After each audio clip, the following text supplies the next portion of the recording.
All right, so for our last little section on viruses, we're going to talk about whether or not viruses are alive. But before we talk about viruses, we're actually going to talk about zombies, right?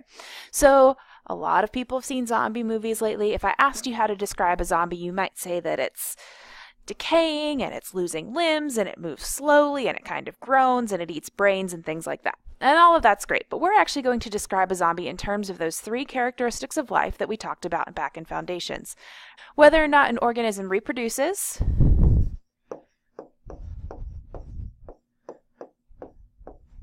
whether or not it responds to the environment or reacts to stimuli,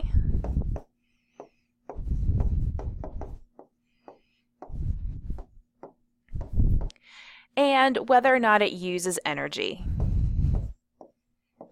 And I like to think of these as our 3 R's, okay? Reproduce, respond, and use energy.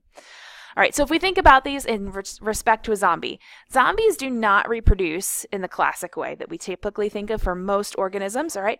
But they can reproduce by biting people and passing on the zombieism. So we can say that they sort of reproduce, all right? They do respond to the environment. If they see a victim or smell brains, they'll shuffle towards them, all right? So they do respond to the environment, and they do use energy in some fashion, all right? They do consume, they do move, okay? So based on these 3 characteristics, would we consider a zombie to be alive?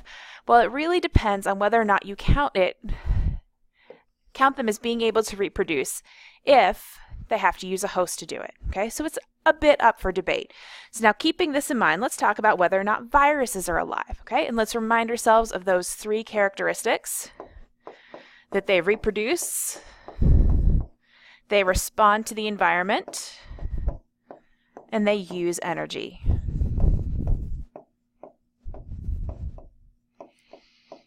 All right, so let's take a look at it first from the side that would say viruses are alive.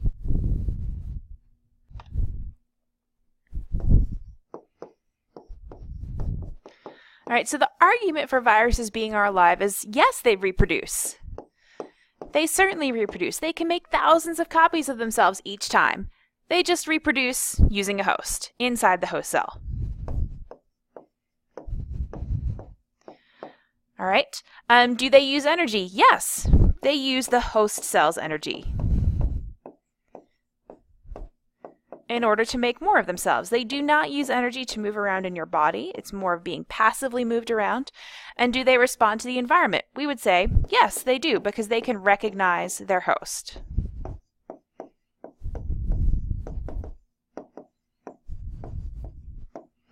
Okay? But other people would argue that these viruses are not alive, that instead they do not fit these 3 characteristics of life. So let's take a look at those arguments. So in terms of reproduction, they would say, no, the viruses can't reproduce on their own. They have to use a host. If we talk about whether or not they use energy, we would say, no, they don't use any energy because they're just passively pushed around. They only use the host's energy.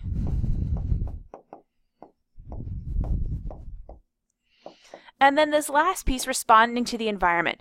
When a virus recognizes its host, it's not a behavioral response. Instead, it's more of a chemical response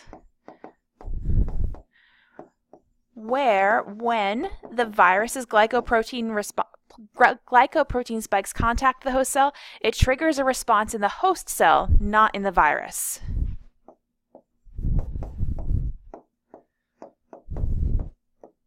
All right, so if you look at all of these, what it comes down to is whether or not you count a host providing these functions as making the virus alive, okay? Because people are using the same arguments. They reproduce with a host. It just depends on whether you count using a host as a virus being alive or not alive. And this is actually an actively debated topic among scientists. They have not come to a consensus as to whether or not viruses are alive, right? So you should know and have in your notes